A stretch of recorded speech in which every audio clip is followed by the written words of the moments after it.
Hi, my name is Seth Perkins, and this is PoetrySpoken.com. Today, I'm going to read for you a speech given over the radio to the American people by Douglas MacArthur following the signing of the surrender of Japan at the conclusion of World War II.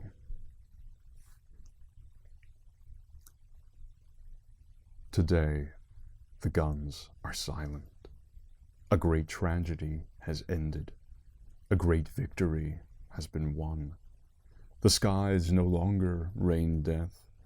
The seas bear only commerce. Men everywhere walk upright in the sunlight. The entire world is quietly at peace.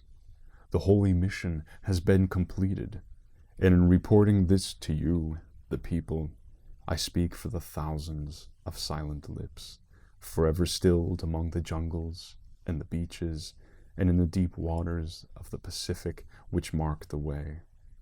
I speak for the unnamed brave millions homeward bound to take up the challenge of that future which they did so much to salvage from the brink of disaster.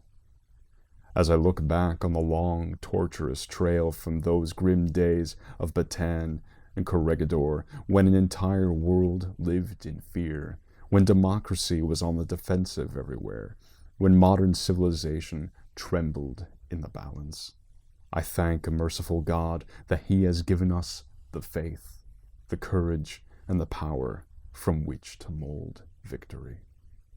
We have known the bitterness of defeat and the exultation of triumph, and from both we have learned there can be no turning back. We must go forward to preserve in peace what we won in war. A new era is upon us. Even the lesson of victory itself brings with it profound concern, both for our future security and the survival of civilization. The destructiveness of the war potential through progressive advances in scientific discovery has in fact now reached a point which revises the traditional concepts of war. Men since the beginning of time have sought peace.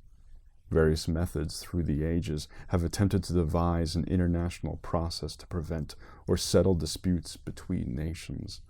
From the very start, workable methods were found insofar as individual citizens were concerned. But the mechanics of an instrumentality of larger international scope has never been successful. Military alliances, balances of power, leagues of nations, all in turn failed, leaving the only path to be by way of the crucible of war. We have had our last chance. If we do not now devise some greater and more equitable system, Armageddon will be at our door. The problem basically is theological and involves a spiritual recrudescence and improvement of human character that will synchronize with our almost matchless advances in science, art, literature, and all material and cultural developments of the past 2,000 years. It must be of the Spirit if we are to save the flesh. We stand in Tokyo today, reminiscent of our countryman, Commodore Perry, 92 years ago. His purpose was to bring to Japan an era of enlightenment and progress by lifting the veil of isolation to the friendship, trade, and commerce of the world. But alas, the knowledge thereby gained of Western science was forged into an instrument of oppression and human enslavement. Freedom of expression, freedom of action, even freedom of thought were denied through appeal to superstition and through the application of force. We are committed by the Potsdam Declaration of Principles to see that the Japanese people are liberated from this condition of slavery. It is my purpose to implement this commitment just as rapidly as the armed forces are demobilized and other essential steps taken to neutralize the war potential. The energy of the Japanese race, if properly directed, will enable expansion vertically rather than horizontally.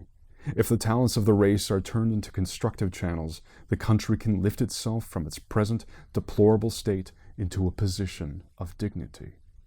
To the Pacific Basin has come the vista of new emancipated world. Today, freedom is on the offensive. Democracy is on the march. Today, in Asia as well as in Europe, unshackled peoples are tasting the full sweetness of liberty, the relief from fear. In the Philippines, America has evolved a model for this new free world of Asia. In the Philippines, America has demonstrated that peoples of the East and peoples of the West may walk side by side in mutual respect and with mutual benefit. The history of our sovereignty there has now the full confidence of the East.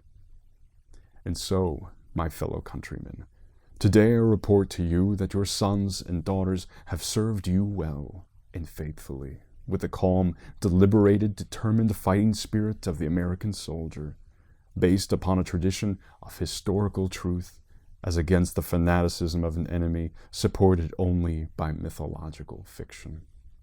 Their spiritual strength and power has brought us through to victory. They are homeward bound. Take care of them. If you made it this far, be sure to press that like button. I'll talk to you soon. Bye.